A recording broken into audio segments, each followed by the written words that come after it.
Gracias por recibirnos en tu casa. Hemos guardado ya todas las luces de Navidad, el árbol, los belenes, y estamos con los famosos propósitos de principios de año: adelgazar, ir al gimnasio o tener una vida más saludable y aprender inglés. Como dice Leguina, aquí yace un eterno estudiante de inglés que lo quiere en su lápida, porque todos hacemos lo mismo. No sé si sus propósitos son los mismos, ahora se lo voy a preguntar. Gracias también a todos ustedes por estar aquí, a Abbott, a SEDISA y a Ilunion. Nos acompaña en el primer café el secretario de Estado de Sanidad, Javier Padilla Bernaldez. Es licenciado en Medicina por la Autónoma de Madrid, especialista en Medicina de Familia. Ha sido portavoz de Sanidad en la Asamblea de Madrid, docente en la Escuela Andaluza de Salud Pública, máster en Salud Pública y en Economía de la Salud del Medicamento, y ha publicado distintos libros sobre sanidad y políticas de salud. Muchas gracias, señor Padilla, por aceptar la invitación. Bienvenido al primer café. ¿Es usted de los que cogen peso y hace estos razonamientos de que vamos a empezar un nuevo año cuidándonos más, yendo al gimnasio, una vida más saludable, o no le hace falta? Bueno, yo creo que hacerse propósitos no está mal, alguno caerá, siempre que no generen frustraciones, que es lo que en muchas ocasiones pasa, pero algún pequeño propósito conseguible sí que hay entre manos. Bueno, no voy a entrar en cuál es el propósito, vamos a dejarlo ahí. Hace ahora 5 años, en enero de 2020, escuchábamos en la radio, yo me acuerdo que escuchaba en la radio por la mañana, que había un virus en China, que bueno, no había que darle más importancia, estaba muy lejos, pero luego había mascarillas en los chinos, luego se hacían hospitales en 48 horas y luego ya sabemos todo lo que pasó. 5 años después, en el mes de enero, nos llega de China otro virus, que no sabemos muy bien lo que es, pero que ya por lo menos nos alarma por dónde viene y cómo nace. ¿Nos tenemos que preocupar? Bueno, a diferencia de hace 5 años, el virus del que se habla ahora en China es un virus conocido. Es un virus que hace ya unos años tuvo un aumento de incidencia en Europa, sin que eso supusiera tampoco ninguna alarma en términos de salud pública.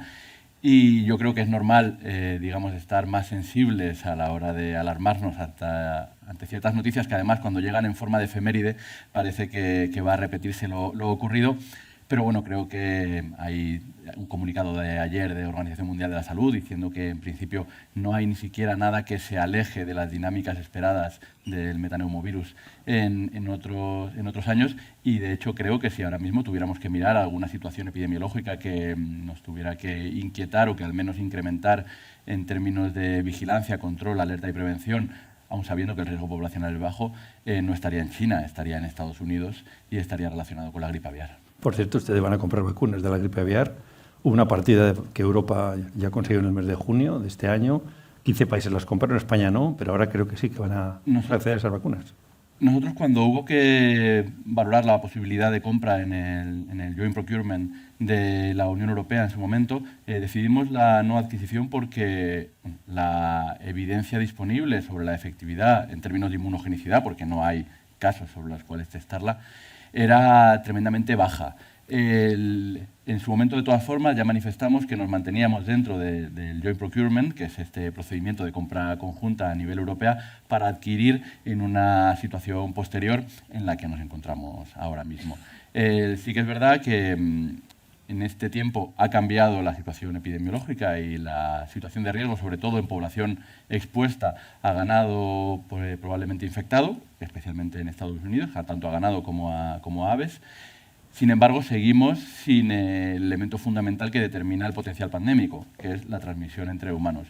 Sí que sabemos que cuantas más papeletas compremos, cuantos más casos haya, tanto a nivel animal como de salto de animal a humano, más probabilidades hay de que se produzcan algunas mutaciones de adaptación en el virus que produzca ese salto. Entonces, sí, hay varios elementos que se están llevando a cabo en España a este respecto. Por un lado, se ha actualizado la evaluación rápida de riesgo. Por otro lado, se están revisando todo lo relacionado con stocks, no solamente, por ejemplo, de elementos relacionados con respiradores, mascarillas, elementos de protección, sino también con posibilidades de test diagnóstico, etcétera, etcétera.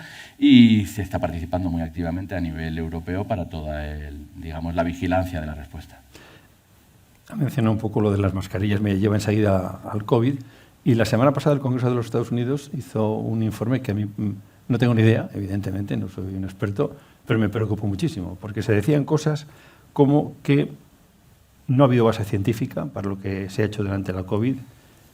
El informe es tremendo, asegura que el virus nació en un laboratorio al presentar unas características biológicas no observadas en la naturaleza, critica el uso de las vacunas, la necesidad de dosis anuales porque decía genera desconfianza en la población, ya a la gente incluso en España le cuesta más vacunarse, no digamos ahora con la gripe aviar si hay vacunas, que la ciencia no ha respaldado todo lo que se ha hecho, que muchos sanos se contagiaban para evitar contagios, se vacunaban, que los ensayos clínicos no mostraban una reducción clara en las infecciones virales, ni siquiera si eran útiles las mascarillas.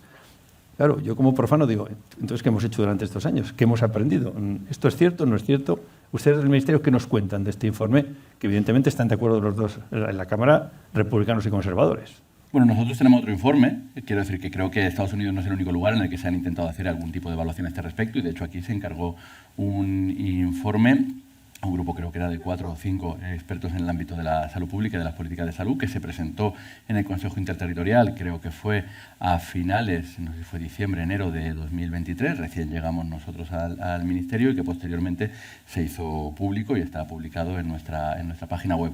Yo creo que aquí hay varios elementos, que además merece la pena reflexionar sobre ellos para tampoco caer en conclusiones, por un lado apresuradas, pero por otro lado superficiales. Hablar de que las medidas tomadas no estaban basadas en conocimiento científico, creo que, en cierto modo, una de las cosas que peca es sobre poco conocimiento, podríamos decir incluso de la filosofía de la ciencia. Eventos que es la primera vez que como humanidad tenemos que afrontar, una de las cosas que hace es que no haya experiencia disponible sobre la cual evaluar algunas de las medidas que se toman. Por ejemplo, medidas relacionadas con situaciones extremas de distanciamiento social, ¿no? como pudieron ser los confinamientos a nivel domiciliario.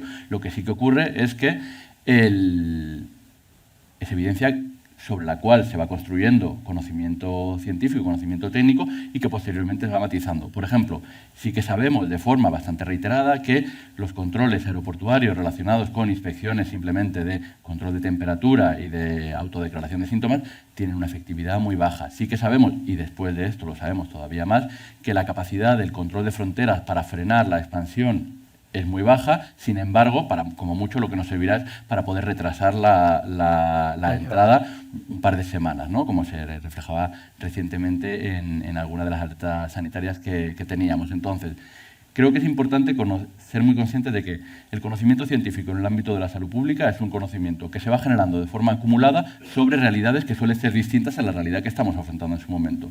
Por eso, las decisiones que se toman nunca son decisiones exclusivamente técnicas, porque no hay un conocimiento científico puro que nos dé la capacidad de dar respuesta a la realidad concreta actual con realidades previas que son totalmente distintas. Hace falta una generación de consenso que mezcla lo técnico y que mezcla la realidad política, porque además, entre otras cosas, mezcla quien asume las responsabilidades de las decisiones que se toman en los diferentes niveles. Sobre las otras conclusiones, bueno, yo creo que el informe de Estados Unidos, como decía, es un informe que ha recibido una especie de consenso entre el Partido Republicano y el Partido Demócrata, pero eso tampoco es la ciencia. La generación de consensos es un elemento de la construcción de conocimiento, pero sin embargo creo que también hay muchos estudios técnicos que no tiran por la vía de la generación en el ámbito del laboratorio, sino que tiran por otras vías en el ámbito de la transmisión zoonótica, ¿no?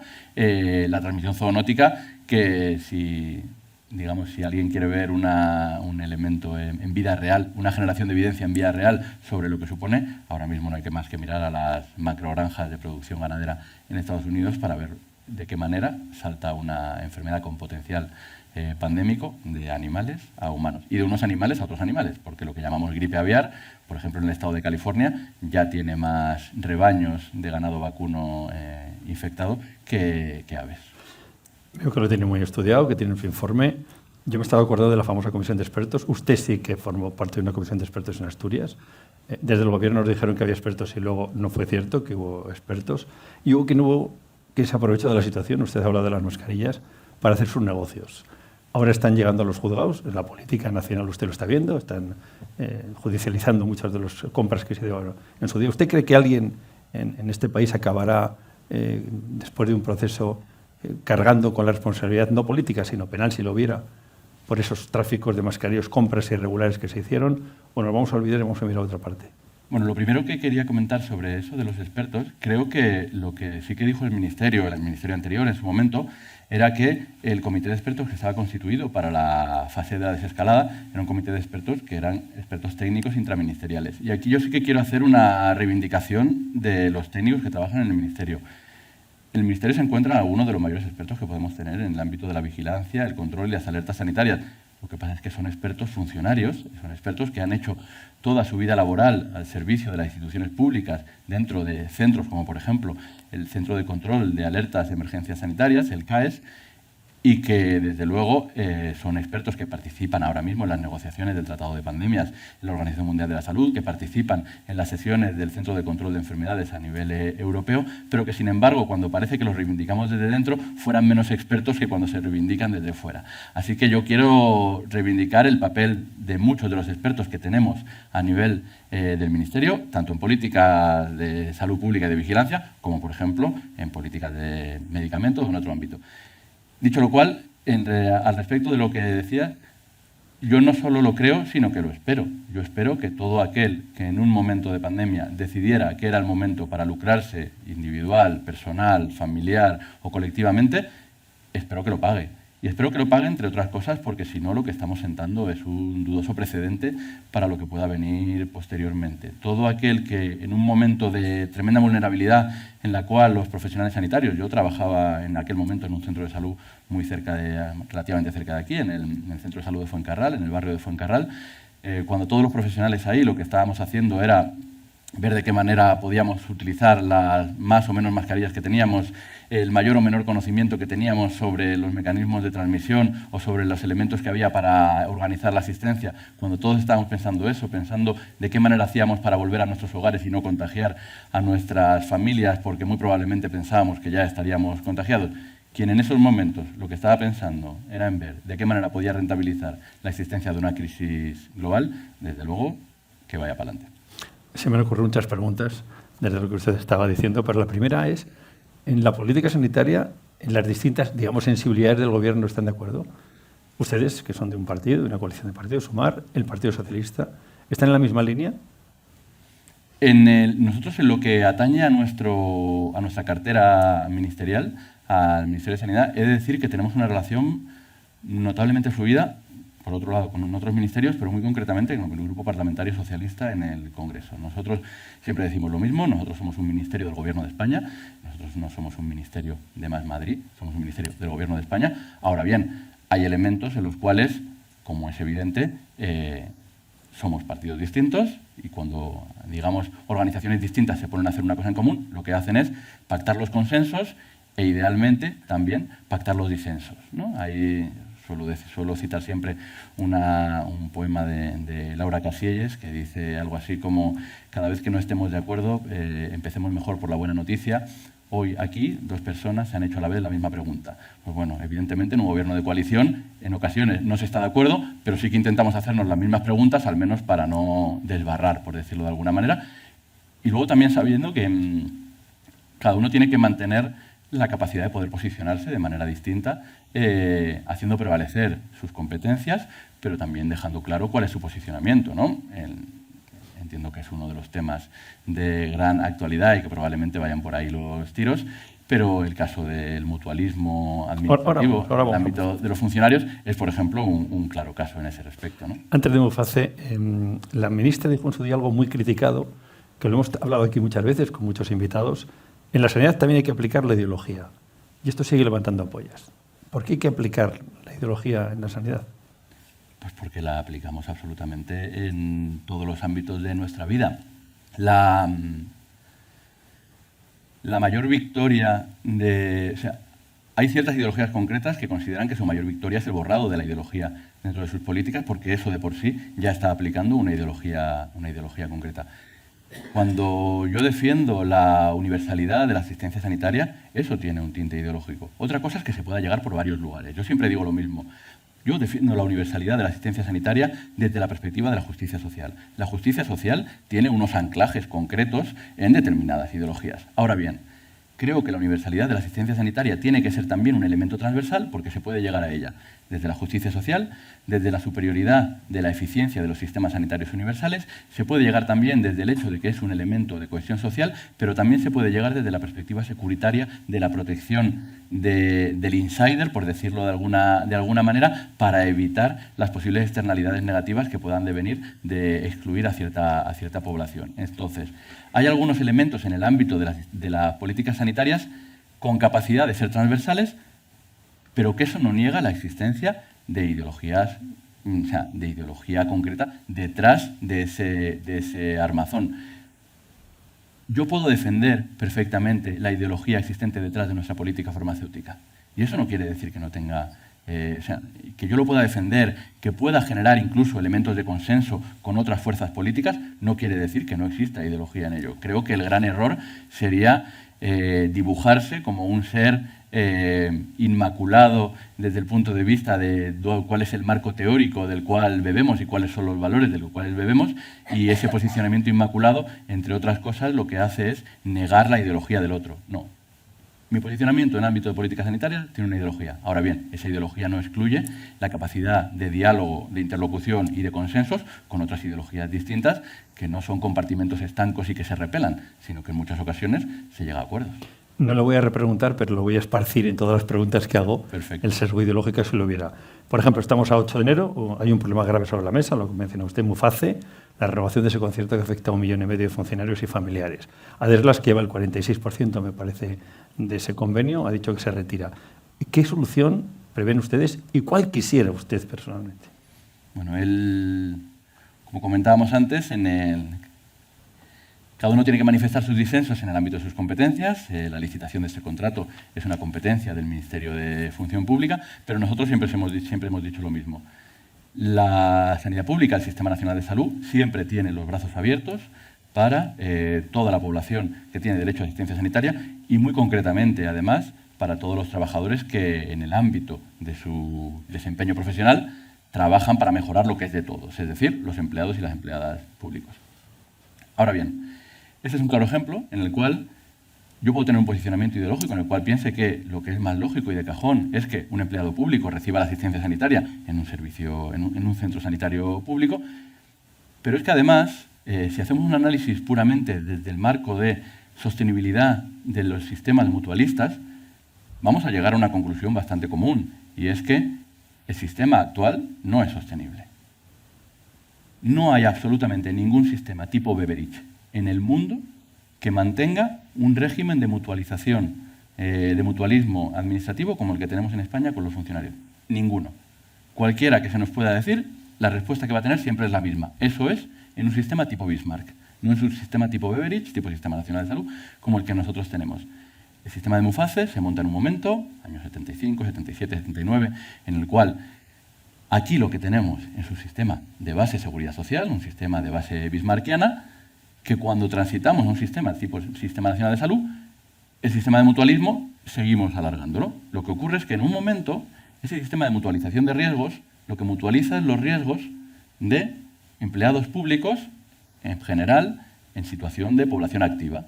Y nos encontramos con que 40 años después esa masa de profesionales, principalmente ya tienen una edad entre 65 y 74 años, nos encontramos con los principales grupos de población dentro de Muface, y además los nuevos mutualistas no están eligiendo la provisión privada. Los nuevos mutualistas en un 70% están eligiendo la provisión pública, en el ámbito por ejemplo, de los profesores universitarios, en un 80% están eligiendo la provisión pública, y entonces la única forma de lograr que eso tenga rentabilidad es un aumento que ahora mismo lo que se ha propuesto está en torno al 33% de la cápita, pero que si seguimos con esa dinámica y miramos a largo plazo, claramente lo que va a necesitar son incrementos de cápita muchísimo superiores. ¿Por qué? Porque es la propia idiosincrasia del sistema. Porque uno no puede mutualizar riesgos si todos los riesgos son de riesgo elevado. Para mutualizar riesgos necesitas que el pool de riesgos vaya surtiéndose de población de bajo riesgo, pero la población de bajo riesgo, mutualista de nuevo ingreso, está eligiendo irse directamente a la pública. Y lo que ocurre además con el mutualismo es el competidor que tiene. Queremos mutualizar riesgos de 1,5 millones de personas cuando tenemos un mutualizador de riesgo de 48 millones de personas con una capacidad para generar asistencias sanitarias mucho más eficientes de manera difícil de competir con ella. Entonces, bueno, lo que va a ocurrir o lo que pueda ocurrir, no voy a hacer política ficción, lo que nosotros siempre hemos dicho, el Sistema Nacional de Salud siempre está abierto, siempre y cuando la financiación acompañe al paciente, que es lo que tiene que ser lógico. Bueno, pero ¿y quién pone el dinero? Porque aquí se ha dicho, yo invito al Ministerio y pagan las comunidades autónomas por un régimen que todos dicen, los gerentes de hospitales, la gente que está en el mundo de la salud, que es inasumible, que sería un sobrecargo a la seguridad social cuando es más barato el régimen de Muface y además las listas de espera se colapsarían. Es decir, que el sistema sanitario se vería sobrecargado. ¿Eso cómo lo han previsto ustedes? Yo creo que cuando hablamos de que el régimen de Muface es más barato, esa frase tiene que tener al menos una decena de asteriscos. El primero de los asteriscos sería si estamos comparando complejidad de riesgo similar. Porque cuando hacemos una comparación sobre la prevalencia de algunas condiciones crónicas, como pueden ser que tienen un impacto importante en el riesgo, en el gasto sanitario, como puede ser diabetes, hipertensión arterial, cardiopatía isquémica, insuficiencia cardíaca, vemos que la prevalencia es mucho menor en la población mutualista que elige asistencia sanitaria privada que en el equivalente del sistema sanitario público. Luego también sabemos que la capacidad de generar estructuras para patologías de altísima complejidad, como por ejemplo podemos estar hablando de terapias celulares avanzadas o enfermedades raras, se acumula de forma mayoritaria en el ámbito de lo público. Y luego, además, y creo que a este respecto... tiene elección libre, es decir, a nadie le obliga a ir al régimen de la seguridad social, no, claro, pero libremente quedarse en Muface. Claro, pero estamos hablando de la frase de que es más barato. Y hoy los datos son de los sindicatos. Entonces, dicen 750 euros más barato. Y además, claro, y luego además hay una cosa fundamental y que yo creo que... O sea, a mí lo que me extraña es no ver a ninguno de los economistas de la salud levantando la mano y diciendo ¿cómo puede ser que en esto, en el cual básicamente de lo que estamos hablando es de la posibilidad de que 1,5 millones de personas, 1.600.000, si estamos hablando solo de Muface, 1 millón, se integran en el ámbito de lo público, sigamos hablando de costes medios y no de costes marginales?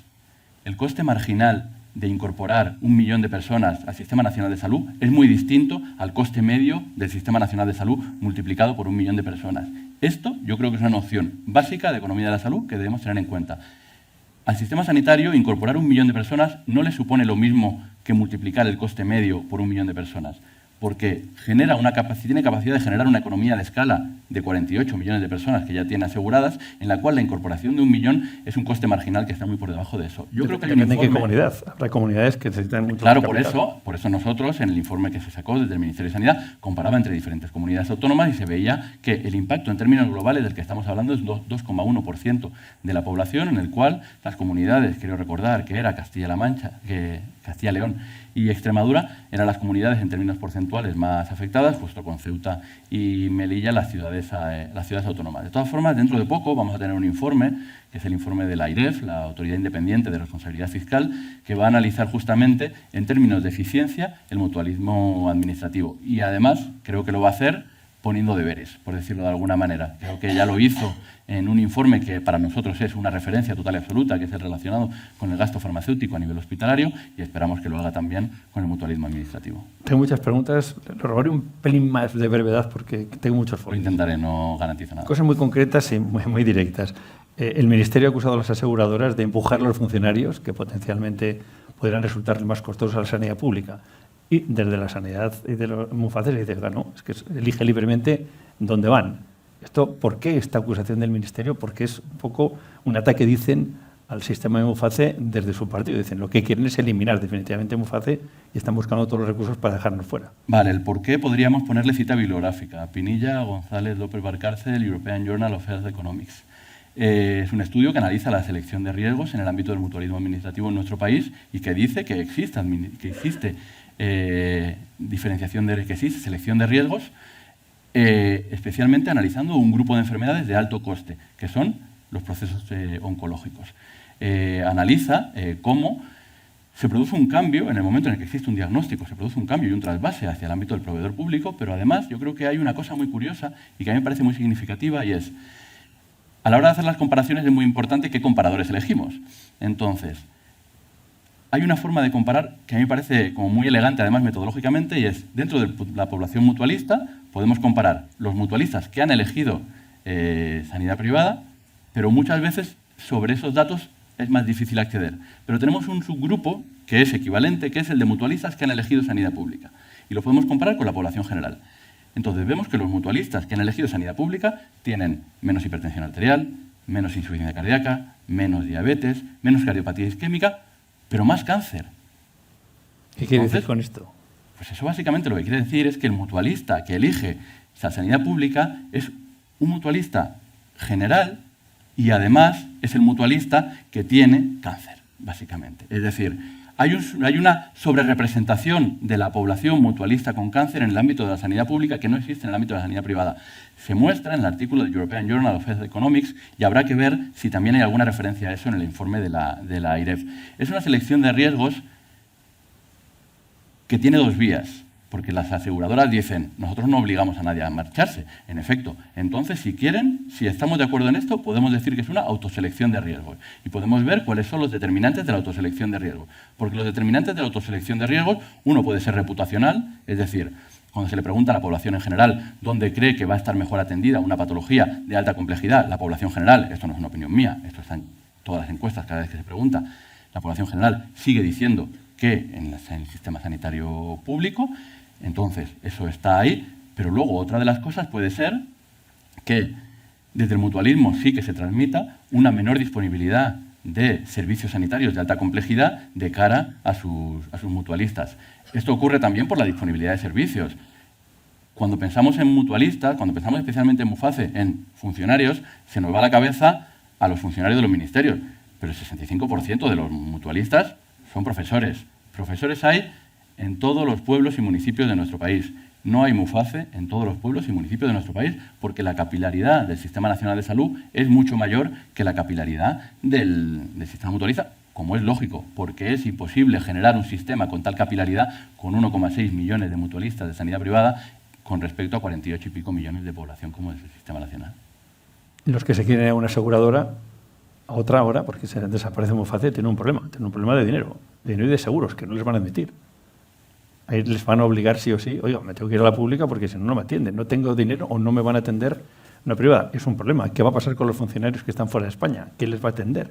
¿A qué tipo de sanidad van a ir? ¿Se van a hacer otro seguro? Es decir, hay otras derivadas. Y sobre todo, yo creo que aquí hay una crítica, vamos a la hora de la relación público-privada, que hay distintos ejecutivos de empresas privadas que creo que les gustaría hablar, pero voy a hablar yo por ellos, en el sentido de que creo que son un poco radicales, ¿no?, con la relación público-privada, de lo que hablaremos ahora. Pero en concreto, los que se tienen que ir a otro seguro y no les van a admitir, o los funcionarios que están fuera de España, o los que no quieren cambiar de médico porque la privada tiene un oncólogo extraordinario, les van a obligar a hacer cosas que en algunos casos ni pueden ni quieren. Bueno, lo primero es, aquí si alguien obliga a algo, son las aseguradoras que han decidido no concurrir con un incremento de un 33% de la cápita. Y con las pérdidas de 200 millones. Con un incremento de un 33% de la cápita. Es decir, que también es un sistema que se ha mantenido durante unos años y que en un momento dado, cuando las aseguradoras han visto que tenían una bolsa de seguros en el ámbito individual o colectivo mucho mayor de la que tenían entonces, básicamente lo que han dejado es caer al mutualista de MUFACE porque ya no lo necesitan.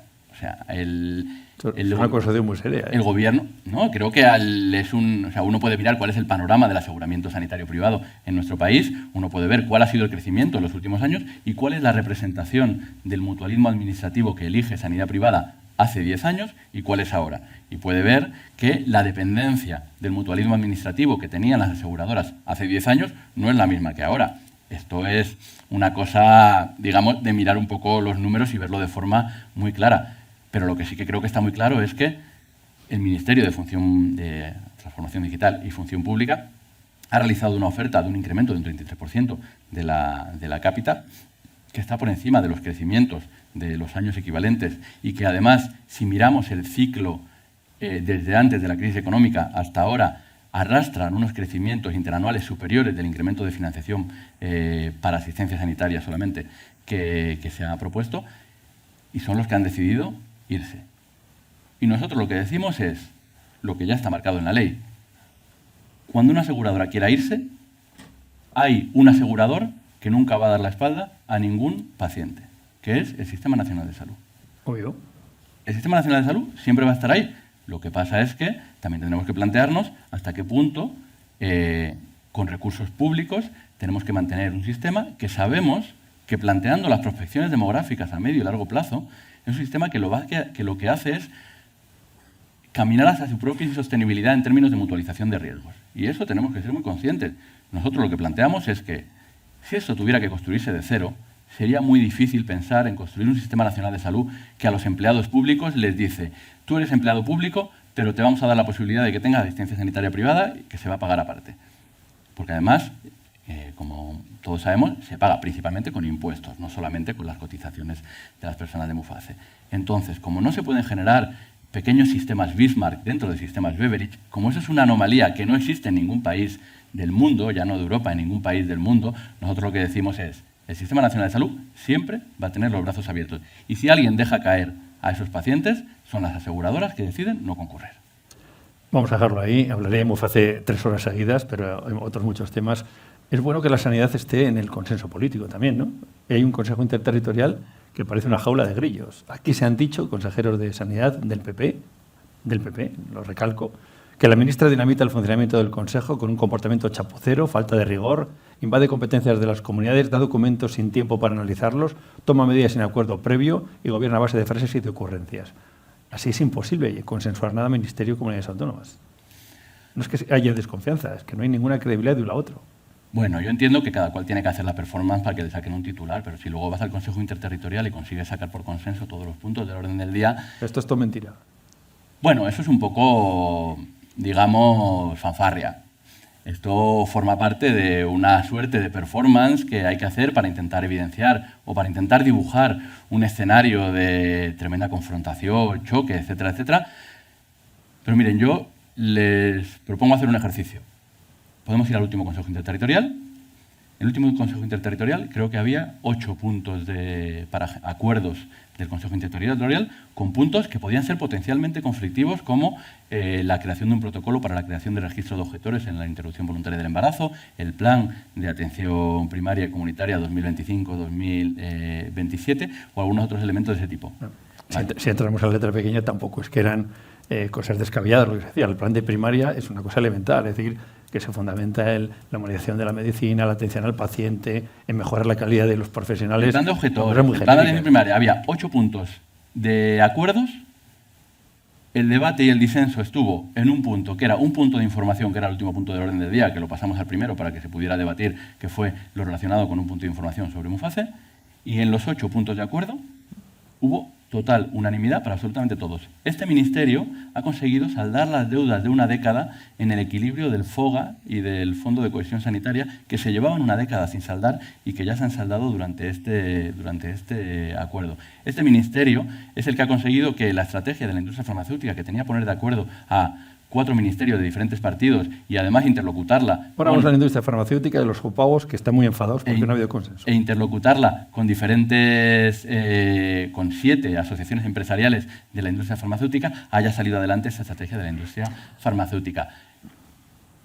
Yo creo que se puede intentar, digamos, aspaventar todo lo que se quiera para decir lo que se quiera decir, pero bueno, con lo que hablaba del funcionamiento del Consejo Interterritorial, no hay ningún documento que no se haya mandado siempre en tiempo y forma, no hay ningún Consejo Interterritorial que no se haya convocado en tiempo y forma. Los consejos interterritoriales, y creo que eso es importante decirlo, cuando un documento llega al pleno del Consejo Interterritorial, se ha debatido al menos un mes antes en el comité consultivo en el que están representadas las comunidades autónomas, es que una semana antes. Me acuerdo de una anuncia concreta. El tema mascarilla se llevó al Consejo sin haber previamente pasado ningún tipo de papel a los consejeros. Lo han denunciado aquí todos los que han pasado por esta mesa.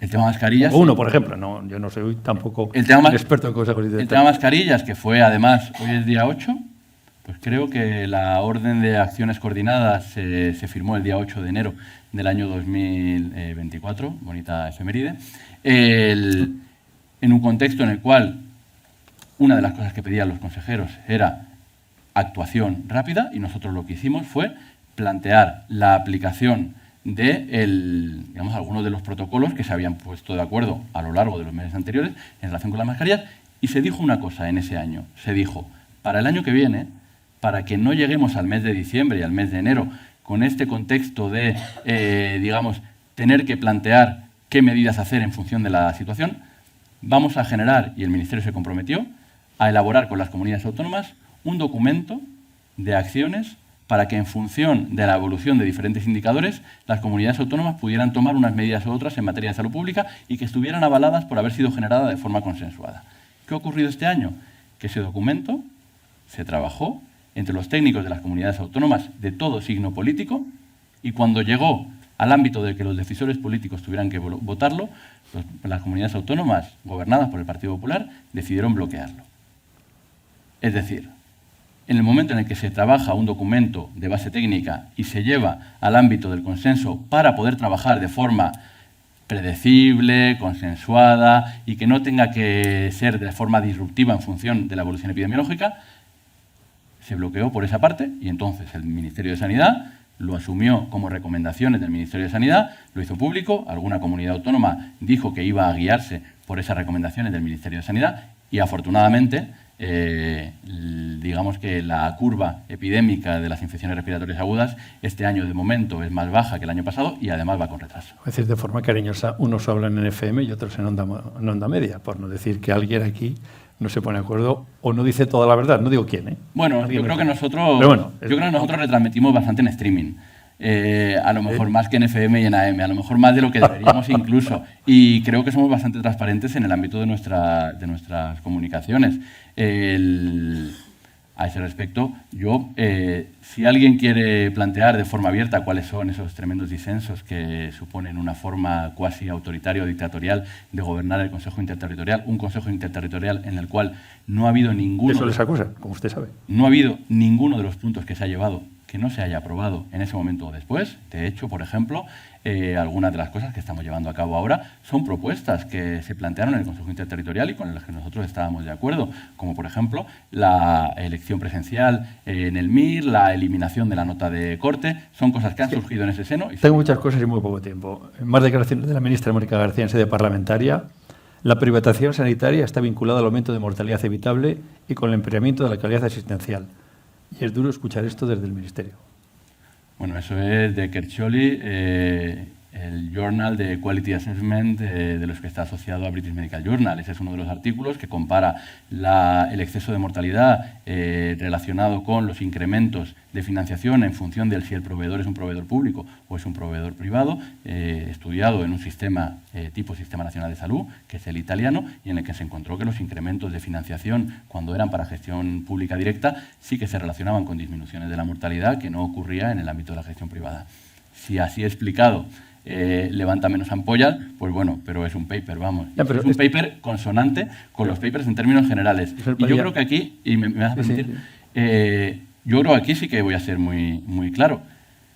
La existencia de lucro en el ámbito de la asistencia sanitaria sí que se relaciona con peores resultados en calidad, con peores resultados en salud. La existencia de lucro en el ámbito de la asistencia sanitaria. Y aquí además voy a marcar esa línea como muy clara. Es que es una empresa privada tiene que lucrarse.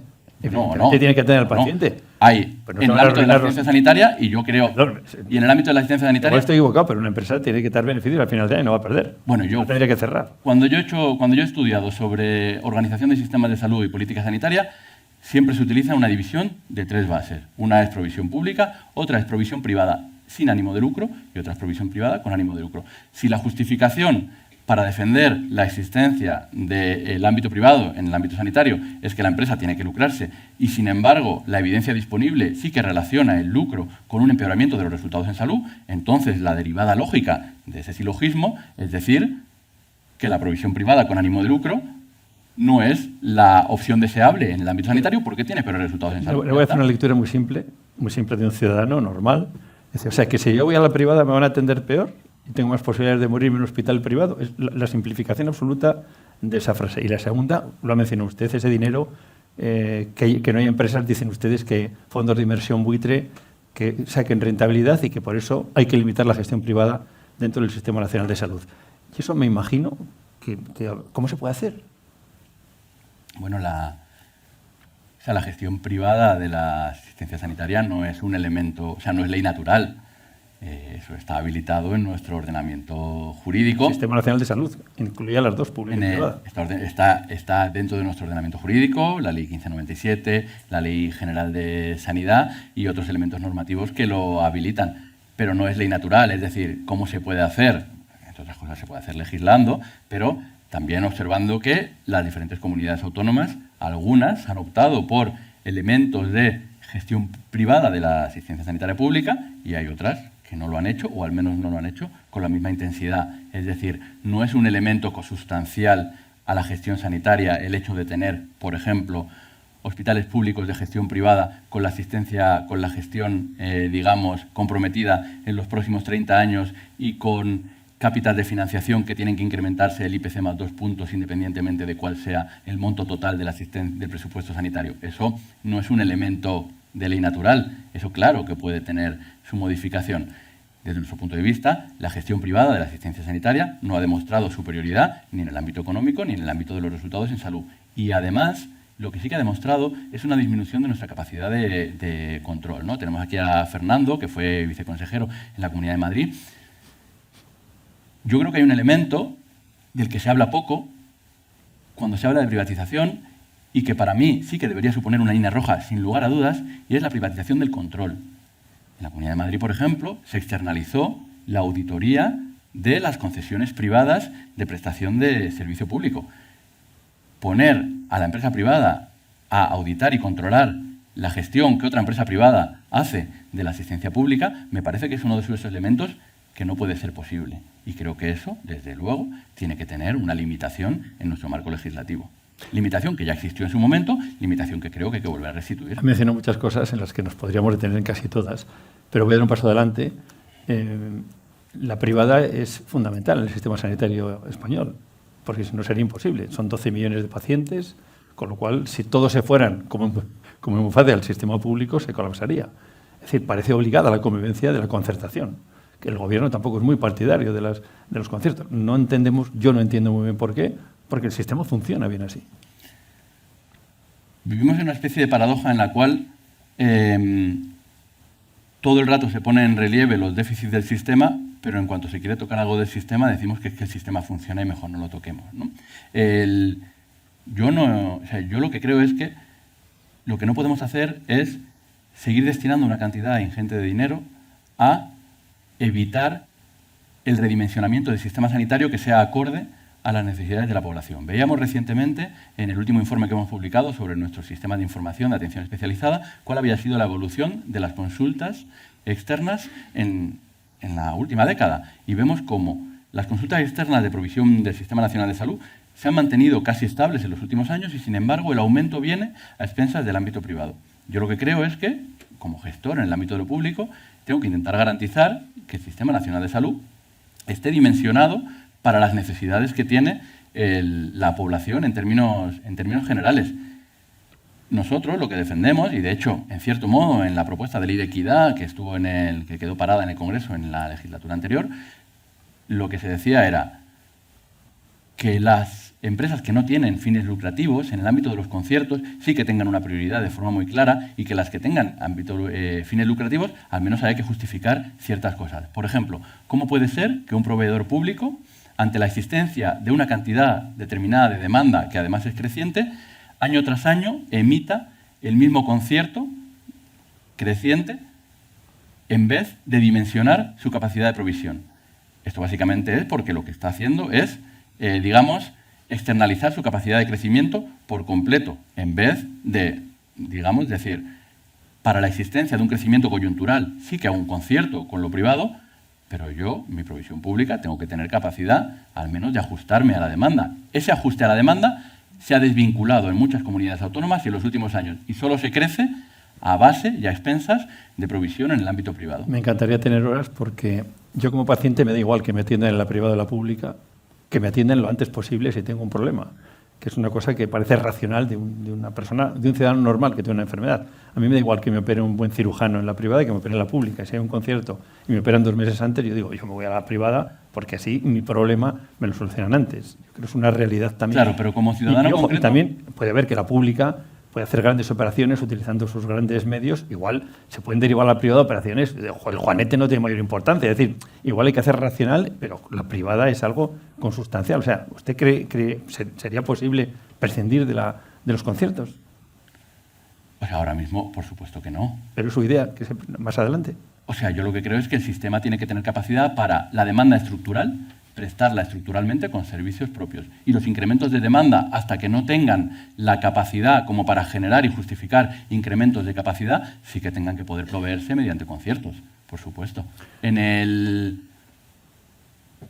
O sea, nosotros lo que planteamos, y yo muy concretamente lo que planteo, no es ningún tipo de demonización de la existencia de conciertos para la prestación y la cobertura de necesidades concretas, muy especialmente de incrementos de necesidad concretas y que sean coyunturales. Ahora bien, lo que yo creo es que si la población española crece en número, pero sobre todo en complejidad, el sistema sanitario público tiene que intentar crecer de forma acompasada y no hacerlo solamente a expensas de la concertación con un tercero. Creo que esto es una cosa, digamos, muy lógica de explicar, que no cae en la demonización de ningún tipo de sector, pero que lo que hace es justificar que hay 4 funciones fundamentales en el ámbito de la provisión, que son la propiedad, la gestión, el control y la financiación. Yo creo que las instituciones públicas tienen que tener la capacidad de gobernar esas 4. Y cuando concurren incrementos de necesidad que son coyunturales, concertar con un tercero con capacidad de controlar qué es lo que está haciendo ese tercero, y si esa necesidad se prolonga en el tiempo, entonces incrementar nuestra capacidad. Por ejemplo, imaginemos un municipio en el cual de un año para otro tiene un incremento de necesidad de un 5% de las resonancias magnéticas. A lo mejor ese 5% no justifica la inversión en un nuevo aparato de resonancia magnética, y lo que hay que hacer durante ese año es externalizarlo a un proveedor privado. Ahora bien, si ese 5% al año siguiente es un 10, al año siguiente es un 15, lo que no puede ser es que en vez de redimensionar nuestra capacidad para dar asistencia a esa población, lo que hagamos sea incrementar un año el 5, un año el 10, un año el 15, lo que externalizamos a ese respecto. Lo que nosotros decimos es el sistema público que vaya acompasado de las necesidades de la gente. Es que se me ocurren un millón de cosas. Miranda de Ebro, 40.000 habitantes, un psicólogo. Pues igual hay que entrar también en esas cosas que le preocupan a la gente. La salud mental ahora está de moda. Claro, hemos duplicado el número de psicólogos internos residentes en los últimos 10 años. La única profesión que ha aumentado 2 dígitos, el número de plazas de formación sanitaria especializada del año pasado a este, psicología, un 11%. Insuficientes. La gente se va a la privada porque necesita esa asistencia. Pero bueno, no voy a entrar en esa polémica porque han mencionado algo también muy importante, que son las listas de espera, que es, digamos, el caballo de Troya de los políticos. Todo el mundo se preocupa por la lista de espera porque es un arma arrojadiza. El presidente del Gobierno dijo en su momento algo que a mí me dejó totalmente perplejo. Vamos a reducir las listas de espera por decreto. Y yo pregunto, ¿y eso cómo se hace? ¿Con qué partida presupuestaria? ¿Quién da el dinero? ¿Y cómo se puede reducir por decreto? Si cada comunidad autónoma tiene sus propios problemas en función de sus recursos humanos, de sus recursos tecnológicos. ¿Esto cómo se hace? Y luego lo voy a unir porque como las respuestas son largas y tengo muy poco tiempo, ustedes han propuesto premiar con más fondos a las autonomías que bajen sus listas de espera. ¿Y esto cómo se va a hacer? ¿Cómo se va a distribuir ese dinero? ¿Cuánto tienen? ¿Cómo se puede manejar esto? Porque a mí me parece un auténtico jeroglífico. Sí, bueno, la palabra no sería premiar, pero ahora entro ahí. Sobre lo relacionado con Real Decreto, o sea, el Real Decreto es un elemento normativo que puede facilitar el que se reduzca la lista de espera, porque es un elemento normativo y lo normativo es un elemento que ayuda a la gestión. En la Comunidad de Castilla-La Mancha era muy bien, podrán el decreto que quieran, pero yo no puedo asumir más porque no tengo tiempo, o sea, no me da para más, ¿no? Entonces, ahora mismo hay 2 decretos hay 2 reales decretos que son los que regulan la lista de espera, uno relacionado con digamos, los sistemas de información vinculados con las listas de espera y la homogeneidad en esa información, y otro relacionado con las garantías de tiempo. ¿Están elaborando un libro blanco?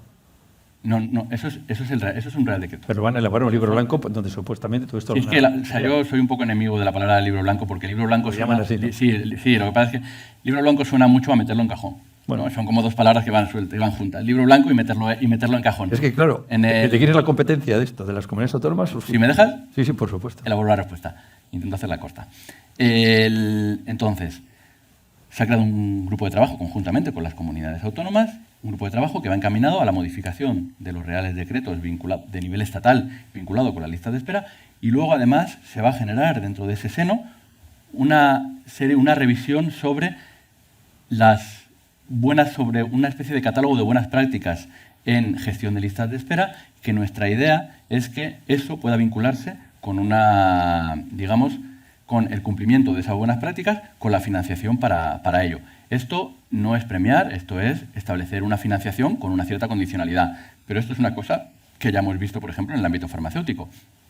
el Ministerio de Hacienda tiene, o el Gobierno de España tiene una herramienta, que es la herramienta de sostenibilidad, a la cual las comunidades autónomas que se adhieran a ellas, adherirse a ellas, es una condición de necesidad para poder obtener financiación por la vía del Fondo de Liquidez Autonómica, por la vía del FLA, ¿no? Pues básicamente de lo que estamos hablando es la generación de un fondo en el cual la condición para ser miembro de ese club es aplicar una serie de políticas que hayan sido aprobadas en el Consejo Interterritorial. Así de sencillo. Nosotros dijimos que en el año 2025 el esfuerzo presupuestario esperábamos que fuera muy especialmente, por un lado, al tema de cartera de servicios, desarrollado principalmente con gafas y lentillas, pero también a nivel de trabajo, al trabajo que tiene que concurrir dentro de ese grupo de trabajo de listas de espera, para que fuera 2026 donde ese fondo pudiera llevarse a cabo. Ese fondo es básicamente ayudar a las comunidades autónomas a tener una mayor liquidez para poder ejercer políticas concretas sobre listas de espera. La mayoría de las comunidades autónomas tienen planes integrales de listas de espera. Nosotros lo que queremos es darles un poco más de músculo financiero para que lleven a cabo, siempre y cuando estén alineados con las políticas generales que podamos consensuar. Perdón, no era una interrupción lo de antes, es que me parece tan interesante que quiero preguntarle muchas cosas. O sea, es más mi curiosidad informativa. Usted es médico de familia y todo el mundo tiene sus planes también para los médicos de familia. Todos tienen detectados los problemas, pero ninguno consigue solucionarlos. ¿Tiene alguna solución para que, primero, la solución tiene una, primera, convocar más plazas MIR de médico de familia y probablemente de enfermeras, que es una necesidad? ¿Todo esto cómo lo están trabajando? La primera reunión que yo tuve del Comité Consultivo, que es el órgano del Consejo Interterritorial donde están organizaciones empresariales, organizaciones sindicales, comunidades autónomas y Ministerio de Sanidad, una de las cosas que se me reivindicó desde uno de esos actores era la necesidad de crear un nuevo marco estratégico de atención primaria. O sea, yo dije que me negaba en rotundo a eso. Creo que a la atención primaria, si hay algo que le sobre, son marcos estratégicos, programas y grandes documentos de palabras, digamos, más o menos pomposas, y lo que necesita son acciones concretas con planes muy concretos y determinados.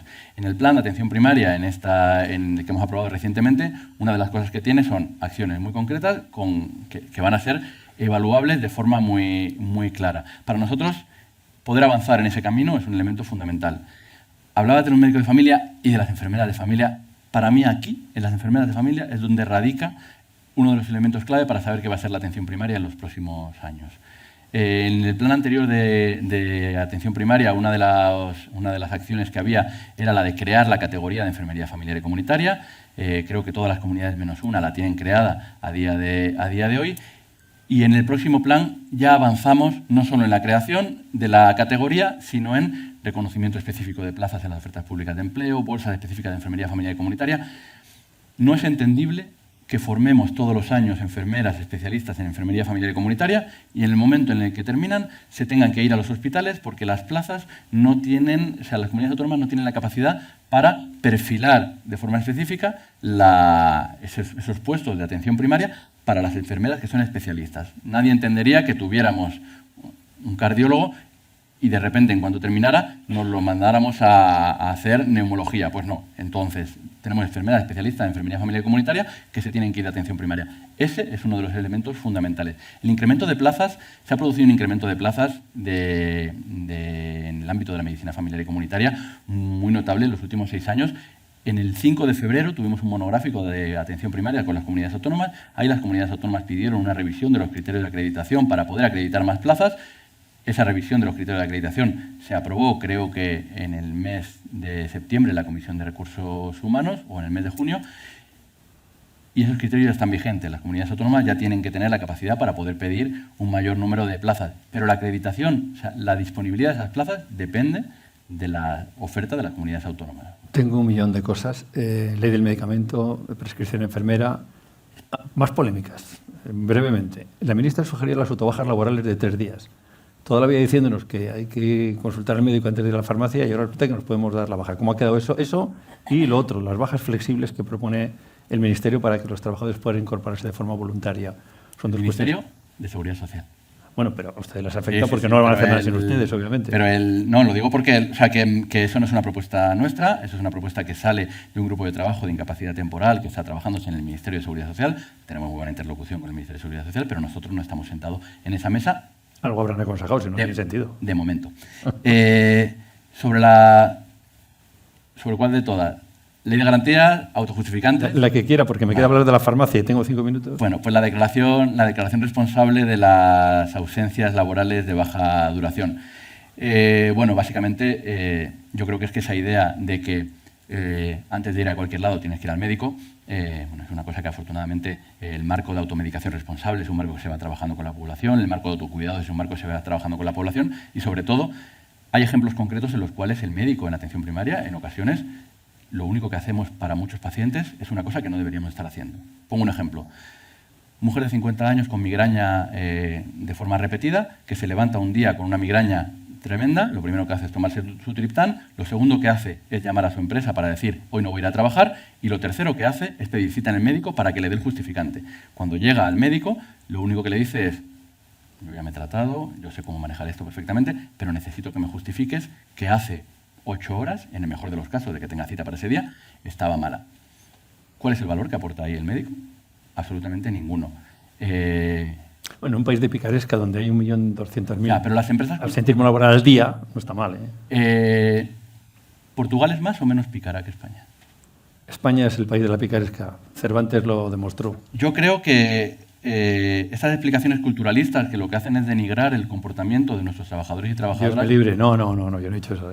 Bueno, no he hecho eso. Decir que la gente engaña, engaña a sus empleadores para ir a trabajar y hacerlo bajo una base de explicación cultural. Y si lo he hecho, no quería decir eso. Vale. Entonces, a día de hoy, yo quiero que alguien me explique de ese paciente con migraña que se levanta, que llama a su empresa y que después llama al trabajo, y después llama al médico, si no hubiera tenido que hacer el último paso, ¿en qué habría variado? Es decir, ¿cuánta gente ahora mismo va al trabajo porque no le ha justificado el médico esa ausencia? Absolutamente nadie. En un sistema en el cual el acceso a ese nivel está garantizado y en el cual el médico, básicamente ahí lo que hace es una acción de nulo valor clínico en un contexto en el cual necesitamos liberar tiempo médico. O sea, se habla mucho de que necesitamos médicos, pero es que lo que necesitamos sobre todo es tiempo médico. Necesitamos que los médicos estén haciendo cosas de médicos y no cosas que no son de médicos. Reino Unido, Alemania, Suecia y Portugal en el año 2023 lo han llevado a cabo.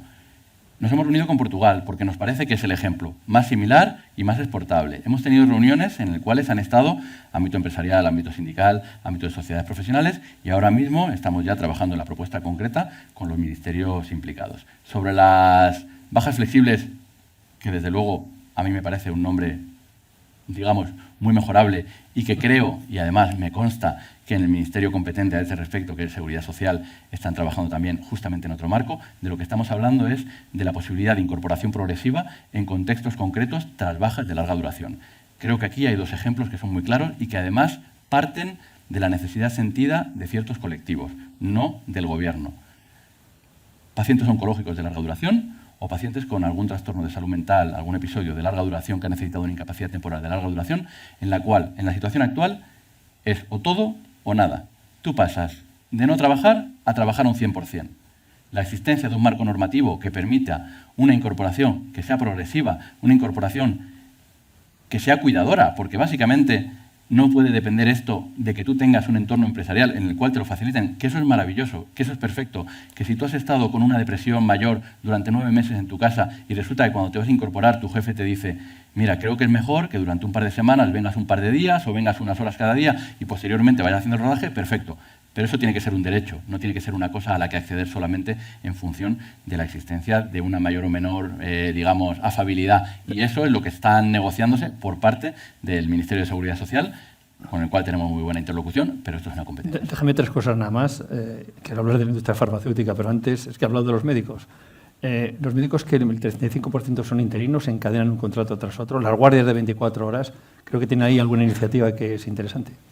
Ahora mismo estamos con el automarco, el día 22 se retoma la negociación en el ámbito de negociación con los sindicatos, así que como todos sabemos, en fase de negociación es mejor la discreción, pero todo el mundo sabe que si la limitación de la duración de la jornada laboral continuada a ese respecto y algunas modificaciones en ese ámbito es una de las cosas que está encima de la mesa. ¿Es aplicable también en la sanidad esa reducción de la jornada? No, bueno, estoy hablando en este caso de lo de las 17 horas o 24 horas, de lo de las guardias. Creo que son muchos los países que ya lo han hecho, pero creo que son algunos hospitales. Siempre pongo el mismo ejemplo.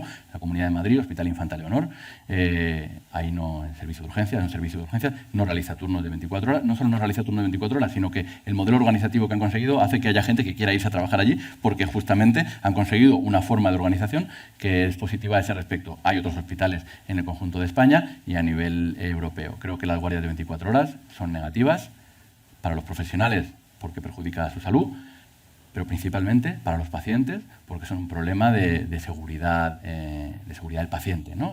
Nadie quiere ser el paciente atendido en la hora 23, de la misma manera que nadie quiere ser el paciente número 59 de una lista de atención primaria. Lo que no queremos para nosotros no lo queremos como forma de organización colectiva. Le iba a preguntar 6, 7 o 10 preguntas de la industria farmacéutica. La voy a sintetizar en un par de ellas. Usted mismo dice que tiene una estrategia para que España tenga un rol de liderazgo en Europa. Le preguntaría cómo le va con la industria farmacéutica, un genérico para que usted me diga lo que cree. Y luego me gustaría hablar también de los copagos. Ustedes han consensuado los ejes de la estrategia de la industria farmacéutica 2024-2028. Se quejan de que los tramos que han hecho para el precio de venta al público de los medicamentos no ha habido consenso, se lo han dado hecho, y además les acusan de que se modifica el copago a los pensionistas y que el sector pone en peligro el tejido industrial con esa medida que han hecho ustedes de los precios de venta al público de los medicamentos. He mezclado varias cosas porque es la última. Estaría hablando con usted otras 3 horas. Vale. Sobre la relación con la industria farmacéutica, yo creo que tenemos una interlocución bastante buena y sobre todo tremendamente fluida. Tanto con los representantes de la industria farmacéutica innovadora, Farmaindustria, como ASEBIO, Biosim y AESEG, como los 4 representantes en el ámbito biotecnológico y de la industria farmacéutica, y tanto de genéricos y biosimilares como de industria innovadora. Además, creo que nosotros siempre hemos estado abiertos a tener no solamente esa relación bilateral, sino también a ir a todos los ámbitos de diálogo donde hiciera falta que presentáramos nuestras propuestas, y creo que tenemos una interlocución, digamos, además bastante frecuente, ¿no? De hecho, con algunos de los representantes hemos podido debatir algunos de los elementos relacionados con la ley de medicamentos y productos sanitarios, además de que la estrategia de la industria farmacéutica, una de las cosas que hace es que esa relación de diálogo no dependa de las buenas relaciones más o menos personales, sino que institucionaliza un ámbito de gobernanza. Ese comité mixto, que se reunirá la semana que viene, tiene representación es un comité mixto, se llama así, porque está representado el gobierno y las diferentes asociaciones industriales.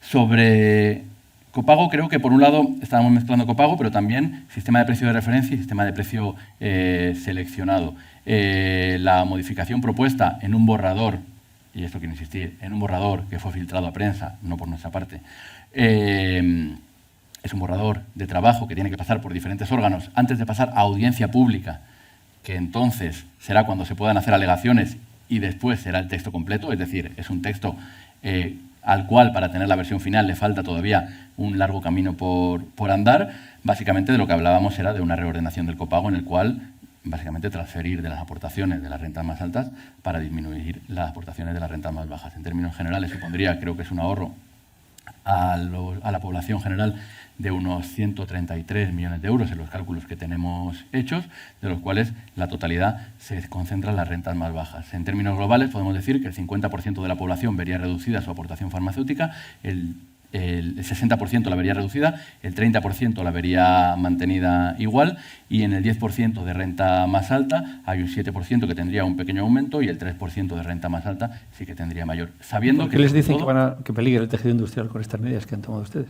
Bueno, primero, no hemos tomado ninguna medida. Es una propuesta existente en un borrador. Ojalá estuviera vigente. Cuando se ve los ojos al lobo, inmediatamente hay que preocuparse, ¿no?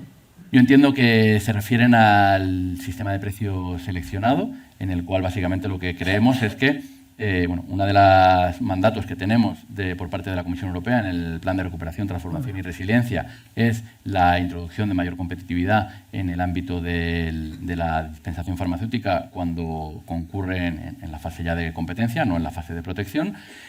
Uno de los elementos era una modificación del sistema de precios de referencia y ahí nosotros lo que proponemos es la incorporación también de un sistema de precios seleccionados que nos permita que el sistema pueda beneficiarse de la capacidad de algunas empresas de proveer una parte del montante total a precio más bajo. Desde nuestro punto de vista, incorporando los desarrollos normativos que garanticen digamos, una presencia del sector, especialmente del sector de genéricos, que está desarrollado y muy bien implantado en nuestro país. Esto debería ser un elemento de mayor desarrollo y no un elemento disuasorio. Dicho lo cual, esto es una cosa que debatiremos con todas las patronales en la reunión que tenemos la semana que viene en el comité mixto. Además, todos los diferentes agentes industriales tienen la posibilidad de participar en el periodo de alegación y yo personalmente me he ofrecido a las diferentes organizaciones empresariales para ir yo personalmente a sus órganos de dirección a debatir esta ley.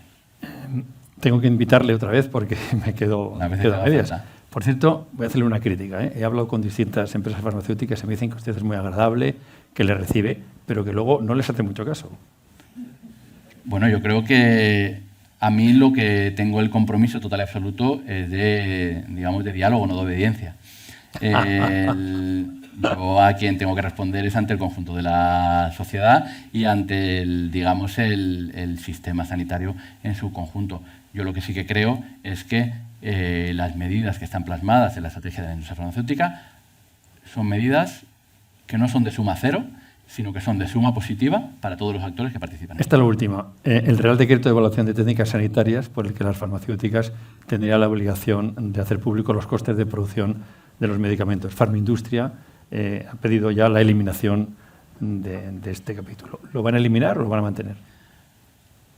Lo vamos a mantener, pero lo vamos a matizar. Y vamos a... ¿Cómo se puede saber algo más? ¿O? No, ayer justamente estuve hablando con el director general de cartera sobre el redactado final que iba a tener.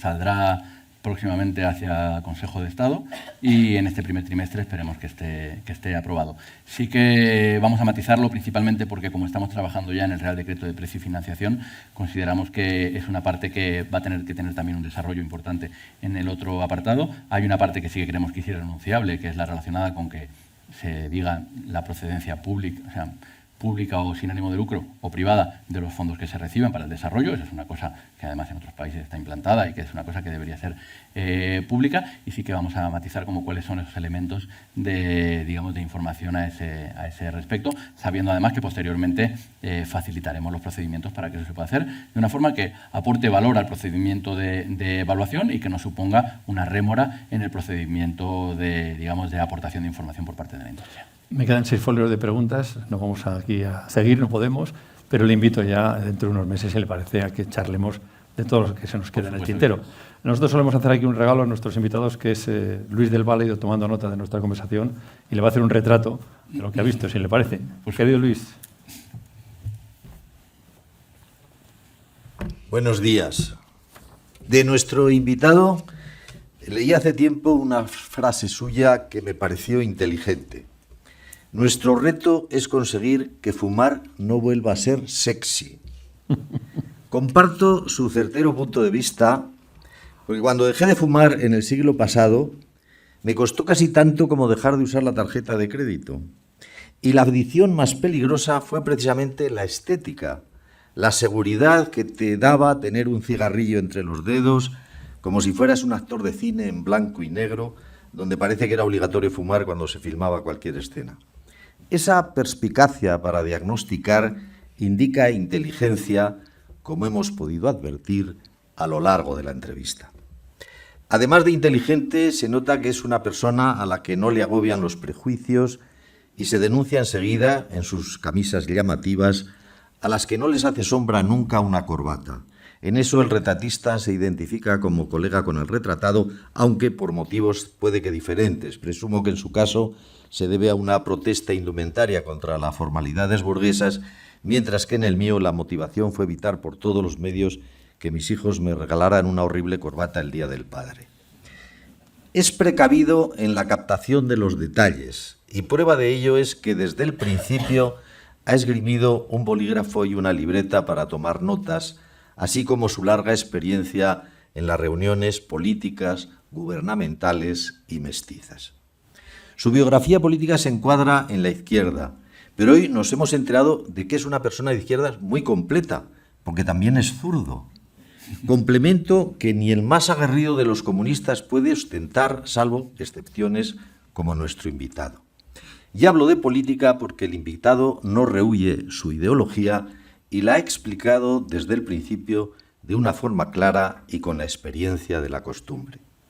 También ha quedado claro que su entusiasmo por la medicina privada es perfectamente descriptible.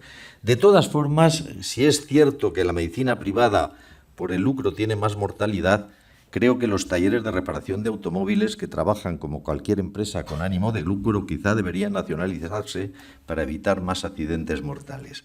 En el aspecto externo se observa su opción por la comodidad. Aparte de la ausencia de corbata ya aludida, los zapatos, a pesar de atarse con cordones, tienen ese aspecto de confortables y adecuados para largas caminatas. El pelo es corto, de nadador, y facilita el secado del cabello y la independencia del peine.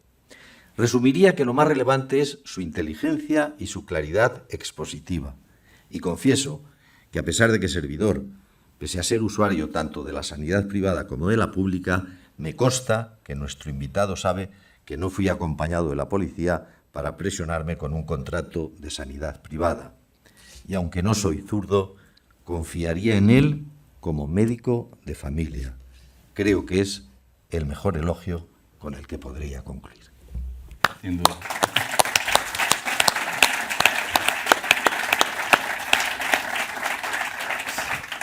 Así ven las cosas del Val. Bueno, vamos a terminar ya. Como siempre, voy a dar paso a nuestros patrocinadores. Teresa García, directora de Asuntos Públicos de Abbott Iberia. Buenos días, Teresa. ¿Qué tal? Buenos días. Bueno, esto después de hablar con dos expertos comunicadores como Ernesto y como Luis del Val me lo pone muy difícil, pero lo voy a intentar.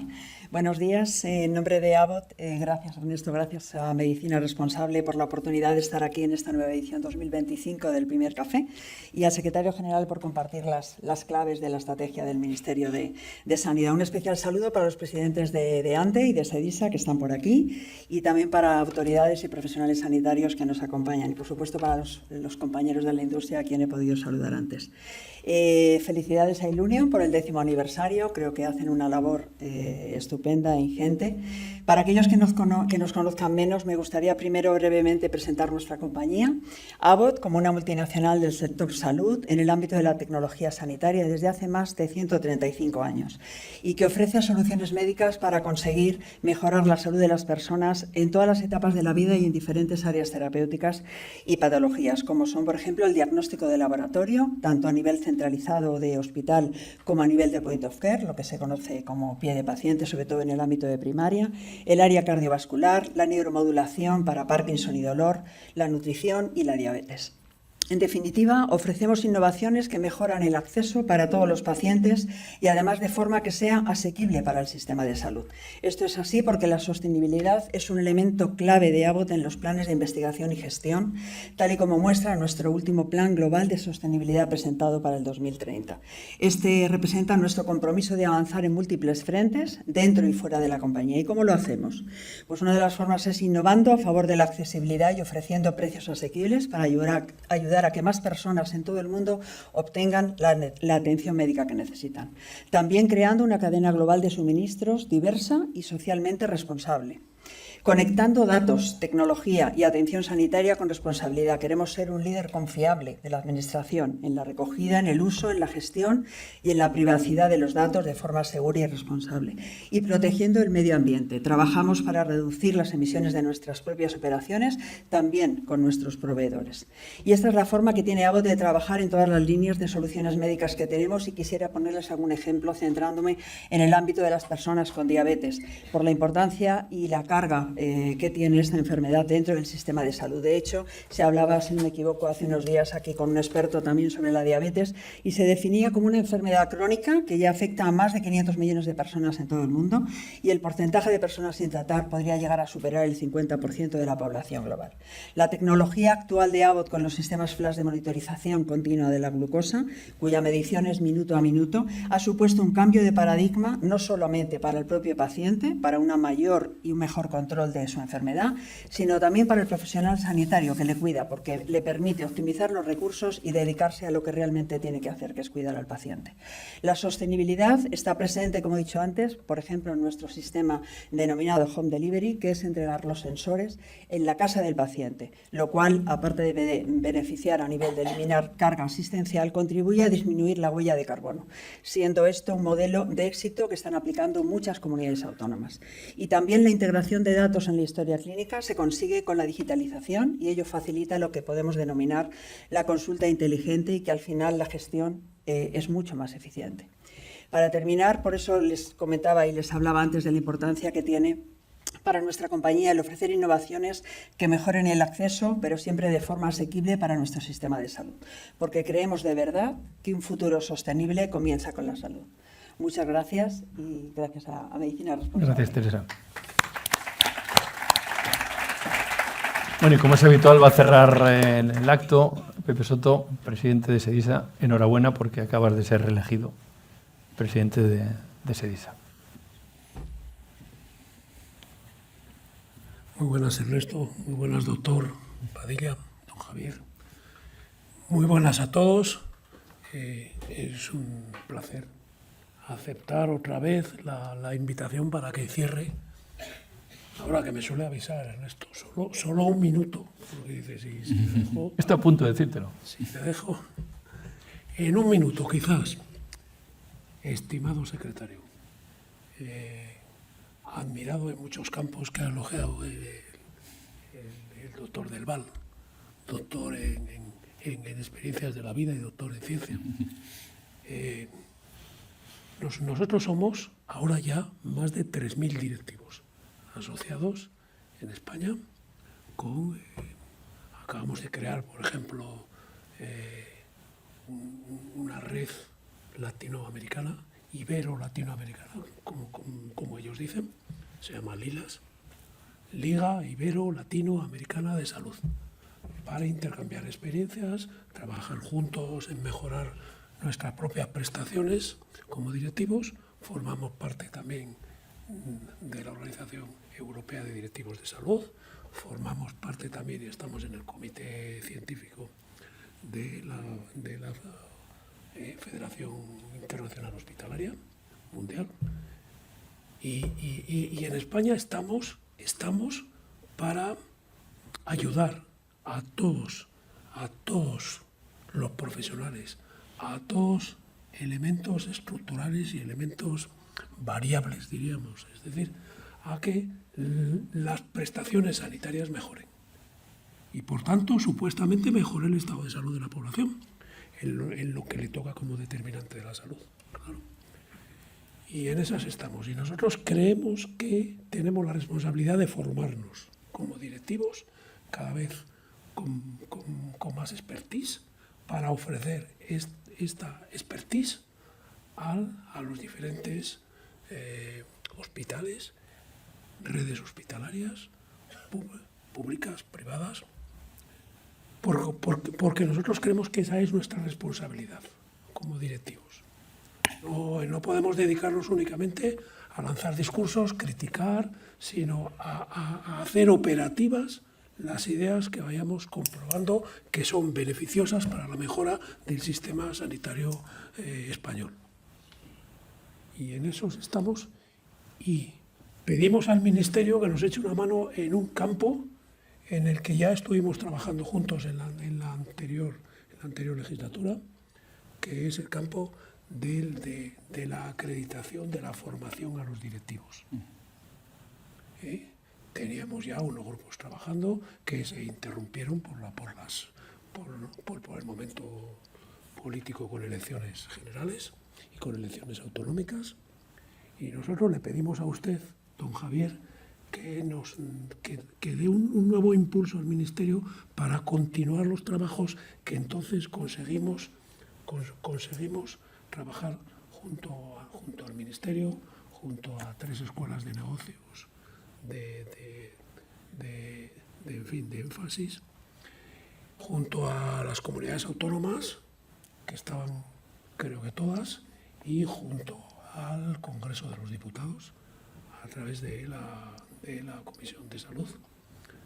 Y nosotros creemos que eso va a mejorar no solo nuestras propias prestaciones como directivos, insisto, sino va a mejorar las prestaciones del sistema sanitario para un aumento de la salud. No nos colocamos, por tanto, en la gobernanza del sistema, ni en el gobierno del sistema siquiera, sino en la gestión, en la dirección. Ahí estaremos, se lo ofrecemos de todo corazón. Muchas gracias. Pues con este cartero escoba de los Reyes Magos, al secretario de Estado, les invito a tomar un café a partir de ahora. Muchas gracias.